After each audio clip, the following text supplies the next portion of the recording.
மதச்சார்பற்ற ஜனநாயக முற்போக்கு கூட்டணியில் மார்க்சிஸ்ட் கம்யூனிஸ்ட் கட்சி தொடர்ச்சியாக பயணித்து வருகிறது. வரக்கூடிய 2026 சட்டப்பேரவை தேர்தலிலும் மார்க்சிஸ்ட் கம்யூனிஸ்ட் கட்சி திமுக தலைமையிலான மதச்சார்பற்ற ஜனநாயக முற்போக்கு கூட்டணியில் சேர்ந்து தொடர்ந்து தேர்தலை சந்திப்பது என்று ஏற்கனவே நாங்கள் முடிவெடுத்து அறிவித்திருக்கிறோம். ஏற்கனவே மார்க்சிஸ்ட் கம்யூனிஸ்ட் கட்சியின் சார்பில் இரட்டை இலக்கத்தில் தொகுதிகள் வேண்டும் என்று நாங்கள் தொடர்ந்து திமுக தலைமையிலான பேச்சுவார்த்தை குழுவிடம் தொடர்ந்து நாங்கள் வற்புறுத்தி வந்தோம். திராவிட முன்னேற்ற கழகத்தின் சார்பில் புதிதாக பல்வேறு கட்சிகள் சேர்ந்திருக்கக்கூடிய நிலையில் அந்த மாதிரி கூடுதல் தொகுதிகள் தருவது சிரமம்.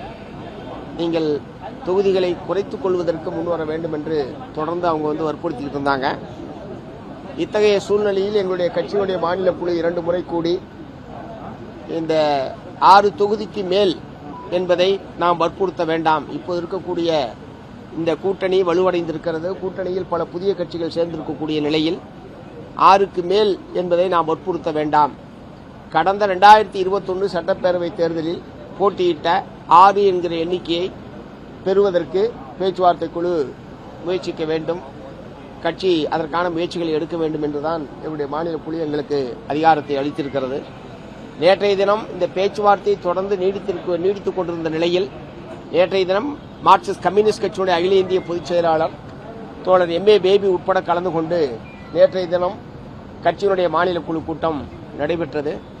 மாநில குழுவும் 6 என்ற எண்ணிக்கைக்கு நாம் உடன்பாடு செய்து கொள்ளலாம் என்கிற முறையில்தான் நேற்றைய தினமும் மாநில குழுவிலே ஒரு இறுதியான முடிவு என்பது எடுக்கப்பட்டிருக்கிறது.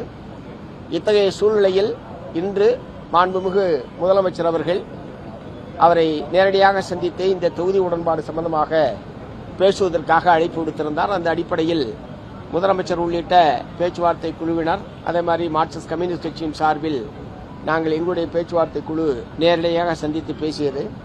மாண்புமிகு முதலமைச்சர் அவர்கள் அவர்களுக்கு இருக்கிற தொகுதிகளை ஒதுக்கீடு செய்வதில் ஒரு பெரிய அணி அதிகமான கட்சிகள் இருக்கிறது. ஆகவே தொகுதிகளை ஒதுக்கீடு செய்வதில் இருக்கக்கூடிய சிரமங்களை எங்களிடத்திலே பகிர்ந்து கொண்டார். ஆகவே மார்க்சிஸ்ட் கம்யூனிஸ்ட் கட்சி இந்த அணியில் நீடிக்க வேண்டும் என்று நாங்கள் விரும்புகிறோம். அதே நேரத்தில் இந்த 5 என்கிற எண்ணிக்கையை ஏற்க வேண்டும் என்பதை மாண்புமிகு முதலமைச்சர் அவர்கள் கேட்டுக் கொண்டிருக்கிறார்கள். 6 என்பதற்குத்தான் எங்களுடைய மாநில குழு எங்களுக்கு ஒப்புதல் தருவதற்கு அனுமதி வழங்கியிருக்கிறது. 5 என்பதை இப்போது நாங்கள் உடனடியாக ஒரு முடிவுக்கு வருவது சிரமம் என்பதை நாங்கள் சொல்லியிருக்கிறோம். மாண்புமிகு முதலமைச்சர் அவர்கள் நீங்கள் உங்கள் கமிட்டியில் போய் பேசிட்டு அதை பற்றி சொல்லுங்க. ஆனால் சாதகமான முடிவை நீங்கள் எடுக்க வேண்டும். அது நம்முடைய இந்த அணி தொடர்வதற்கும் 2026 சட்டப்பேரவை தேர்தலை நாம் அனைவரும் ஒருங்கிணைந்து சந்திப்பதற்கும் அது கட்டாயம் பயன்படும். ஆகவே நீங்கள் இந்த 5 என்கிற எண்ணிக்கைக்கு ஒத்துழைக்க வேண்டும் என்று கேட்டுக்கொண்டார். முதலமைச்சருடைய கருத்தை கட்சியினுடைய மாநில செயற்குழுவில் விவாதித்து அதனுடைய முடிவு என்ன என்பதை நாங்கள் உரிய முறையில் தலைவருக்கு செய்திகள் அனுப்புகிறோம் என்பதை சொல்லியிருக்கிறோம். மாநில செயற்குழு கூடி இந்த முதலமைச்சர் இப்படி வேண்டுகோள் விடுத்திருக்கிற நிலையில் அதை ஏற்பதா எப்படி என்பது சம்பந்தமாக நாங்கள் முடிவெடுப்போம் என்பதை அது மாலையோ நாளையோ அவசரமாக சந்திப்போம். நீங்களும் ஒரு முடிவோட தான் இருக்கீங்க. மாநில குழு சொல்லியிருக்கு இதுதான் 6 தான் வேணும்னு கேட்டுருக்காங்க. 6 தான் 6 நின்று கண்டாங்க. மறுபடியும் இவங்க சொன்னது இவங்க ஏற்கனவே 5 தான் சொல்லிட்டு இருக்காங்க. இப்போ 6ன்னு நீங்க சொல்லும் பொழுது மீண்டும் பேசுறது இது அதுதானே மறுபடியும் மாநில குழு சொல்லுவாங்க. இல்ல மாண்புமிகு முதலமைச்சர் அவர்கள் இவ்வளவு நாளைக்கு இத்தனை நாட்கள் 20 நாட்களாக பேச்சுவார்த்தை நடைபெற்றாலும் முதலமைச்சரோடு இதுதான் முதல் சந்திப்பு பேச்சுவார்த்தை சம்பந்தமாக. இதுவரைக்கும் முதலமைச்சர் இப்படி நேரடியாக அழைச்சு தொகுதி உடன்பாடு சம்பந்தமாக இதுவரைக்கும் பேசல.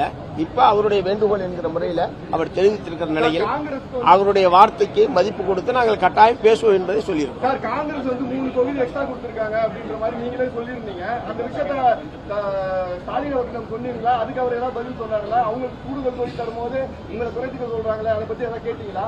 முதலமைச்சரே தெரிவிச்சாங்க. நாங்க ஏன் சொன்னோம்? என்னமோ ஒரு ரகசிய விஷயம் மாதிரியே நீங்க கேட்டுட்டு இருக்கீங்க. முதலமைச்சரே இந்த மாதிரி கொடுத்ததுனால இந்த வேறு சில கட்சிகள் வந்திருக்கிறதுனால ஏற்பட்டிருக்கிற நெருக்கடிகளை அவரே தெரிவித்தார். நாங்கள் சொல்ல வேண்டிய அவசியம் இல்லை. இது எதுவும் ஒன்றும் ரகசியமான உடன்பாடுகள் ஒப்பந்தங்கள் எதுவும் ஏற்படல. எல்லாமே வெளிப்படையாக நடைபெற்றுக் கொண்டிருக்கிறது. வெளிப்படையாக பேச்சுவார்த்தை என்பது நடைபெறுகிறது.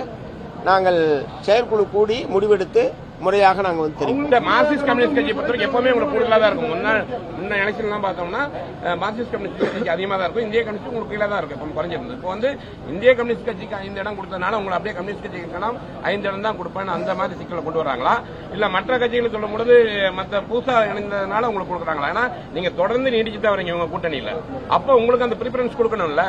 இல்ல, கடந்த முறையே இந்திய கம்யூனிஸ்ட் கட்சி, மார்க்சிஸ்ட் கம்யூனிஸ்ட் கட்சி, விடுதலை சிறுத்தைகள் கட்சி, மதிமுக எல்லாத்துக்குமே சமமாக 6 என்கிற எண்ணிக்கை கடந்த தேர்தலிலே இருந்தது எல்லாத்துக்குமே தெரியும். இந்த முறை அவர்கள் எல்லோருமே குறைத்துக் கொள்வதற்கு முன் வந்திருக்கிற நிலையில் நீங்களும் அதற்கு ஒத்துழைக்க வேண்டும் என்று அவர் வேண்டுகோள் விடுத்திருக்கிறார். அதை நாங்கள் பரிசீலிக்கிறோம் சொல்லியிருக்கோம். புதுச்சேரியில நாளையோட வேட்புமனு தாக்கல் முடியுது. 6 தொகுதியில வாங்கி 2ல தான் வெற்றி பெற்றீங்க. ஒருவேளை வெற்றி வாய்ப்பு கடந்த முறை கம்யூனிஸ்ட் கட்சியிலிருந்து குறைந்த ஒரு ரேஷியோ இருந்தனாலதான் திமுக இது போன்ற ஒரு நெருக்கடியை கம்யூனிஸ்ட் கட்சியில் கொடுக்குறாங்க. இல்ல மற்ற கட்சிகளுடைய வெற்றி வாய்ப்பு அதிகமாக இருக்கு. 6 தொகுதி வாங்கின கட்சிகள் கம்யூனிஸ்ட் கட்சியை பொறுத்த 2 தொகுதிங்கிறது அந்த நெருக்கடி காரணம். அதாவது எங்களுடைய கட்சியினுடைய பலம் இருக்கிற மாவட்டங்களில் எங்களுக்கு கடந்த முறை தொகுதி என்பது ஒதுக்கீடு செய்யப்படவில்லை. கன்னியாகுமரியோ, கோயம்புத்தூரோ, திருப்பூரோ இந்த மாதிரி எங்களுடைய கட்சி வலுவாக இருக்கக்கூடிய மாவட்டங்களில் தொகுதி கிடைத்திருந்தால் நாங்கள் 6 தான் வெற்றி பெற்றிருப்போம். அது பல காரணங்களுக்கு. அதனால 2 ஜெயிச்சதுனால தான் அந்த மாதிரி பேசினா நம்ம அது தேவையற்ற விவாதம். சார், இப்போ பேச்சுவார்த்தை குழுவில் வந்து பாண்டிச்சேரியில எதனா ஒரு தொகுதி தரதா சொல்லிருக்காங்களா? அப்படி எதனா பேச்சுவார்த்தை நடைபெற்று இல்ல, பாண்டிச்சேரியை பத்தி நாங்க இல்ல வேணா இப்ப பேச்சுவார்த்தை குழு எப்பவுமே முதல்வர் சொன்னாங்க சொல்லியிருப்பாங்க இந்த 5 தொகுதின்ட்டு. இப்ப நீங்க வந்து 5 தொகுதி 3 கட்ட பேச்சுவார்த்தையும் நீங்க வந்து ஒரே குறிக்கோளோட இருந்தீங்க 6 தொகுதி வேணும்ட்டு. அவங்க 5ன்னு சொல்லிட்டே தான் இருந்திருக்காங்க. இந்த சூழல மீண்டும் அவர் வந்து முதல்வருக்கு அது கண்டிப்பா தெரிஞ்சிருக்கும். இந்த சூழல நீங்க வந்து உங்களுக்கு வந்து ஒரு பிரஷர் வரும்பொழுது இப்ப முதல்வர் வேண்டுகோள் வைக்கிறான்னு வச்சுங்களேன். இப்ப இதுக்கு நீங்க வந்து அந்த 5 தொகுதியின் போது உங்களுக்கு விருப்பப்பட்ட தொகுதியை கேட்டு ஏதாவது சொல்லியிருக்கீங்களா? முதல்ல நம்பரை முடிவு பண்றது தான். நான் பலமுறை சொல்லிட்டேன். முதல்ல நம்பரை முடிவு பண்றது, அதுக்கப்புறம் தான் தொகுதிகள் பட்டியல், அதுக்கப்புறம் தான் வழங்குவோம். இப்பயும் அதே தான். இப்ப மாநில குழு வந்து ஒத்துக்கலன்னு வச்சுங்க, என்ன பண்ணுவீங்க? அது அதுக்கப்புறம் அது யூகத்திலே என் கேள்வி கேட்கிறேன். நீங்க ஏதாவது பாருங்க, மதச்சார்பற்ற ஜனநாயக முற்போக்கு கூட்டணியில் இருந்துதான் 2026 சட்டப்பேரவை தேர்தலை மார்க்சிஸ்ட் கம்யூனிஸ்ட் கட்சி சந்திக்கும். அது தொகுதி நம்பர்ன்றது தொகுதிக்காக எங்களுடைய எண்ணிக்கையை குறைக்கக்கூடாது என்று அதற்கான போராட்டத்தை நாங்கள் நடத்துவது என்பது வேறு. அதற்காக வேறு விதமான முடிவுகள் எதற்கும் மார்க்சிஸ்ட் கம்யூனிஸ்ட் கட்சி செல்லாது. அப்படிப்பட்ட எந்த நேரத்திலும் அப்படி ஒரு முடிவுக்கு நாங்கள் போனது கிடையாது. இருக்கீங்க அப்படிங்கிற அந்த ஒரு உத்தரவாதம் தான் அவங்களை இவ்வளவு தூரம் அழுத்தத்துக்கு கொண்டு வருதா? நீங்க கூட்டணியில தான் இருப்பீங்கிற அந்த உத்தரவாதம் தான் அவங்களை இவ்வளவு அழுத்தத்துக்கு கொண்டு வருதா? இல்ல, அப்படி நாங்க நினைக்கல.